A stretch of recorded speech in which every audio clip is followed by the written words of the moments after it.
What's up guys, JT here. I'm going to be bringing you a quick update video today. I'm going to talk about some of the features that we showed in the trailer, show you some things that got cut from the trailer, and generally talk about the plans moving forward with the release of the game. I'm actually going to kick straight off with this here guys, and the first thing I'm going to show you is the credits tab. That's implemented now. If you are a backer of the game, you'll be on this list. If you do pre-order before the Steam release, you'll also be on there. Over on the play window, the history tab now works, favorites is also implemented, and the own tab will show you the servers that you actually own. The friends tab isn't quite implemented yet, but you will be able to connect with your friends via the Steam overlay. I've actually taken a bunch of footage here. I tried to play through the game a little bit. I got quite a lot of content. I'm actually going to have some cuts in this video, sort of take you through the day and really just show you the bits that really I think that you'll like to see. One of the first things I'm actually wanting to talk about here is the view distance. Some of you might remember from the stress test that it was set to around 1,000 meters. Maybe you've seen it in some video or something. We've actually optimized things. We've combined some terrains in the distance, and we've actually managed to get that up to about 10,000 meters now, with some performance gains as well, which is always nice. I'm going to go ahead here and equip an axe, and the first thing I want to show you on the axe is the inspect readout that we've added. And we've decided to add that because we wanted to give the player some feedback about the item that they have in their hand without breaking the immersion by having UI on the screen. So you can press F and you'll see some information about the weapon you have, whether it's a gun or a melee weapon. And you might have actually noticed the green highlights on the tree there. We've actually added that because after stress test 2 we saw some footage on YouTube, and we noticed that people are struggling to find where they need to cut on the tree. So we've added those just to give the player a little bit of a cue to how to cut the trees down and just to guide them in the right direction. Something else that happens now as well is the axe take damage and dull as you use them. The more you use them, the blunter they get and the longer it'll take to cut down the tree. And you can use the new crafting system to resharpen them and make them last longer. If you do let it get to 0%, then it'll actually break, and then you'll have to salvage the parts from your inventory. As I walk up here, you'll actually notice that I get caught in some bushes, and it'll slow you down now as you walk into shrubbery. It'll make noise so that other players can hear it, and it'll also attract or deter AI. I'm not actually afraid to admit it guys, that I got completely lost before I came over that ridge and saw Union Point Power over there. And that's something also that we really wanted to do with the landmarks in the world, where you'd be able to use them as reference points as you navigate around the world and try to find your friends. I'm actually going to head into town now because I know I'll be able to find a water barrel over there. We didn't want to make finding water difficult because we feel in this kind of environment it would be pretty easy. What we do want to do is have the challenge of purifying that water and making it safe to drink. So you can see this water barrel here. You don't actually know if it has water in it before you try to take it. It's a chance system where you walk up to it and find out. They will refill after it's rained, and they are persistent between players, so if you take all the water out of it, it won't be there for another player. But like I said, getting that water should be fairly easy. I actually head over into the woods now, where we're going to set up a little bit of a camp and actually show purifying some of that water on a campfire. I'm going to actually go ahead here and just give all the items for setting up this camp because I really didn't want to find them all. And this is also something that you guys will have access to. If you're a server admin, you'll be able to give yourselves items, you'll be able to give other player items if that's something you want to do. And there's loads of different variants of the give command. You can give single items, you can give items with quantity, or you can look up give, and all kinds of different options for that. You can actually see here that I forgot one of the IDs, so I just did try give and then a name, and it will basically look on the system and see what there is to give you that matches that name, and it'll try to give you it. You can see that I actually place a tent now, and that serves as a mobile logout point in the world. If you do use something like this, then you'll sign back in exactly where you did log out, and if you don't, then you'll log back in somewhere near where you signed out. You can see that I'm placing a fire here, and I'm just adding some parts to it, and we're going to use this after we've shown you the crafting system to actually purify the water and make it safe to drink so that you don't have a chance of getting sick. I'm actually showing the new crafting system here now, and we added this because we felt that the old system was becoming a little bit clunky with the lists. The lists were becoming a little bit long, and it was becoming hard to find exactly what you wanted to craft. So we've added this recipe system where you can assign stuff to the recipe and just find out yourselves if it is actually something that can be crafted.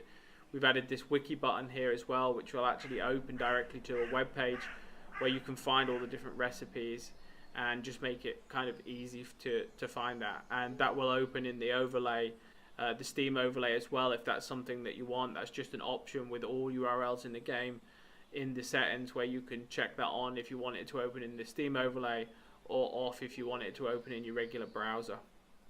So I'm going to go ahead here and actually craft a tripod, and then we'll throw that over the fire and actually boil the water and make it safe to drink. You might have seen the cooking system that we've implemented here in the trailer, and I just wanted to talk a little bit more about this and how this works. Basically, any surface that is over a fire or a stove or a kitchen stove is basically a cooking zone if it's turned on by the electric, or in this case the fire that's underneath it, and will actually allow you to cook anything that is set as cookable. So in this case it's a saucepan of dirty water. You put it over the fire, and after so much time it'll actually boil and give you clean water back. You can actually see here I'm opening my inventory and I now have a pot of water which is clean, and that is safe to drink and won't make me sick.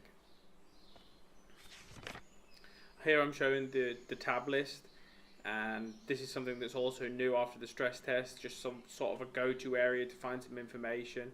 You can see that you can tag other players with color here, which will actually show up next to their name tag.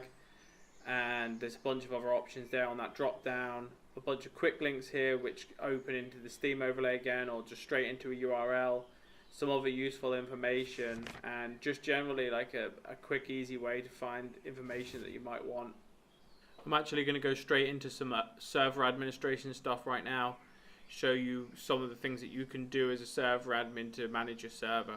You can see here that I'm typing in cleanup and a radius, which basically just cleans up all item pickups and interactables within that radius, just so that you can keep the world tidy. I'm setting myself to God mode true there, so that I can't take any damage. TP is also implemented in the game. You can TP to coordinates, or you can TP player to player, or TP yourself to a player, or a player to you. You can also teleport yourself to spawn points by doing / spawn point and then the number. I don't actually show it here, but that's in as well, which you might find useful if you want to set a spawn point, or just generally teleport somebody to another spawn point so they can meet up with their friends. You can kill other players if they're, say, griefing or whatever, something like that. You can mute them in the chat, which is persistent and mutes them indefinitely. They will be able to whisper to administrators. You can add to your stats. Here you can see I add to my hydration stat, and you can also do this for other players as well. So you would just do / the stat you want to update, the name of the player, and then the amount you want to increase it or remove it by. You can ban people as well, unban them all via the chat, and you can also do that via the server panel as well, which I'll actually go ahead and show you right now. This is the Zelona All-Gamer game server panel that's been developed for Survive the Nights by Clinton. If you host a server through All-Gamer for Survive the Nights, you will actually get access to this panel. You can see here on the main page that you can start and stop your server, and I'm going to go ahead in here and click on my server, and you can see a little bit more information about it. You can change the name here, update it, restart it, and things like that. Over on the configuration tab, you can change all of the server's configuration. I won't go into too much detail about each of these options, but basically this saves you having to edit text documents and will really allow you to run the server the way that you want to do it. You can change all different kinds of things, and you can see I scroll down here and actually show you some of the description of some of the options that you'll have access to. Over on the permissions tab, you can see that you can create user groups. User groups work in a hierarchy system, So the higher they are in the group, the lower permissions that they have. And you can create permissions here. You can assign permissions to those groups. You can also change the chat prefix colors of those groups just down here. And you can also assign what the chat prefix should actually say in game. The next tab's the console. You'll be able to see all your chat messages in here, and just keep an eye on how your server's running, any errors that you might need to report to the devs, things like that. The tasks tab lets you set tasks for the server, like restarts, lets you schedule those for when you want them rather than when they need doing. The backups tab is just for taking a backup of your server database in case of any corruption, anything like that. And the tools tab just has a little utility on it for deleting your database in case you want a clean server. Okay, and we're back in game.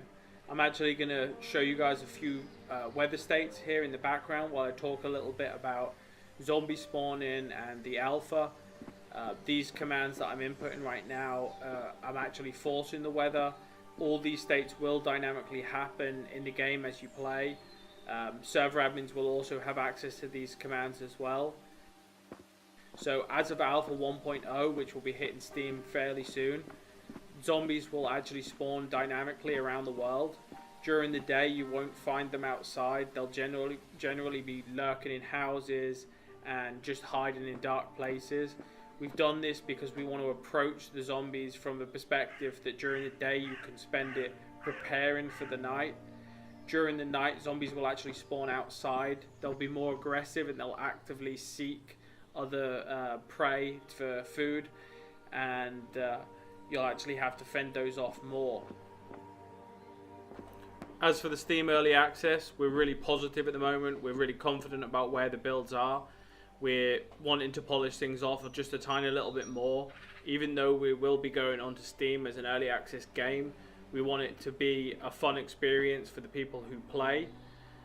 If you want to get involved with the backer testing, then you can pre-order the game through the Humble Bundle, and in the coming weeks we're hoping to do tests with the community and really gather information. But overall the plan is to be on Steam this summer, and we're going to really take it from there and continue the development once we hit Steam and really make the game awesome.